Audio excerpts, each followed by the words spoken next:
நண்டு ரசம் வைக்க போகிறேன். நண்டு ரசம் பாருங்க மகளே. நண்டு ரசத்துக்கு மசாலா அரைமுடி தேங்காய், மீடியம் சைஸ் தக்காளி, ஒரு 10 பூண்டு, ஒரு ஸ்பூன் மஞ்சத்தூள், ஒரு ஸ்பூன் சீரகம், ஒரு ஸ்பூன் மிளகு. நம்ம காரம் வேணும்னாக்க 2 ஸ்பூனாக நம்ம காரத்துக்கு யூஸ் பண்ணிக்கலாம். இது வந்து மழை காலத்தில் வந்து சளி பிடிச்சி சின்ன பிள்ளைங்க சாப்பிடலாம். மீடியமான காரம். மீடியம் சைஸ் தக்காளி 2, ஒரு 10 பல் பூண்டு. ரொம்ப குட்டி பூண்டு இருக்கிறதுனால ஒரு 10 பல். ஓகேவா? இதை ஆச்சு எடுத்து வரோம். பூண்டு விழுது 2 பச்சை மிளகா கீழே போடலாம் சும்மா லைட்டாக. இது வந்து ஸ்பெஷல் என்னென்னா, இது நம்ம ஆயில் சேர்க்க வேண்டியதே கிடையாது. ஆயிலே இல்லாமல் இருக்கிறது தான் இது. ஆயிலே நம்ம தேவையில்லை. அப்படி வேணும்னா சும்மா ஒரு கரண்டி ஆயில் விட்டு கொஞ்சம் கடுகு கருவேப்பிலை கூட சேர்த்து நம்ம வந்து இது காய்ச்சிக்கலாம்.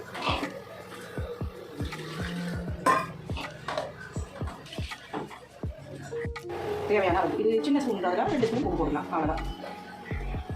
இது அப்படியே இப்படியே தான் மூடி போட்டு குக்கிங் ஒரு 10 நிமிஷம். நமக்கு ஆயில் வேணும்னா கடுகு கருவேப்பிலை போட்டு தாளிச்சிக்கலாம்.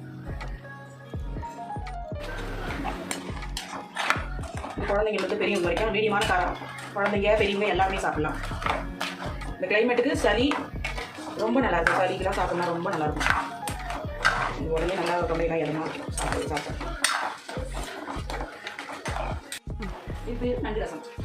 இந்த கிளைமேட்டுக்கு நல்லா இருக்கும். சாப்பிட்டா குழந்தைங்க எல்லாத்தையும் பெரியவங்க வரைக்கும் சாப்பிடலாம். ரொம்ப நல்லாயிருக்கும்.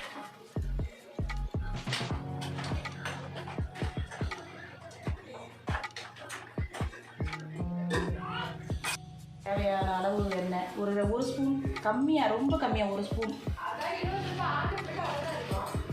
ஒரு ஸ்பூன் எண்ணெய்,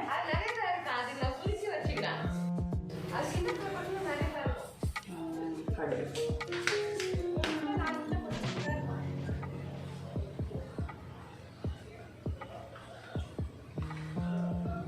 கருவேப்பிலை. இது பாருங்கள் எவ்வளோ அழகாக குக்கிங் ஆகிருக்கு. ஒரு 10 நிமிஷம் குக்கிங். நிறைய நேரம்லாம் கிடையாது, 10 நிமிஷம் தான் குக்கிங்.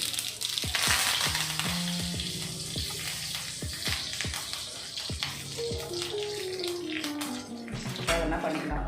ஆயிலே சுத்தமாக தேவையில்லை அப்படின்னு சொன்னால் தேவையும் இல்லை. இப்போ பாருங்கள் நல்லா அல்டிமேட்டாக இருக்குது. இது வந்து பாருங்கள் அப்படியே நம்ம வந்து சாதத்துக்கும் சாப்பிட்டுக்கலாம். இது வந்து தோசைக்கும் சாப்பிட்டுக்கலாம். பாருங்கள் டேஸ்ட்டு செம்ம டேஸ்ட்டு, நல்ல டேஸ்ட்டாக இருக்குங்க. செம்ம டேஸ்ட்டு, ருசி சரியான ருசி, நல்லா இருக்கும். இந்த கிளைமேட்டுக்கு ஏற்ற மாதிரி சளி பிடிச்சிருக்காங்க. நல்ல கிளைமேட்டுக்கு நல்லாயிருக்கும், இதமாக இருக்கும். சாப்பிட்ற சின்ன பிள்ளைங்கள்லேருந்து பெரியவங்க வரைக்கும் மிதமான காரம் நல்லாயிருக்கும், டேஸ்ட்டாக.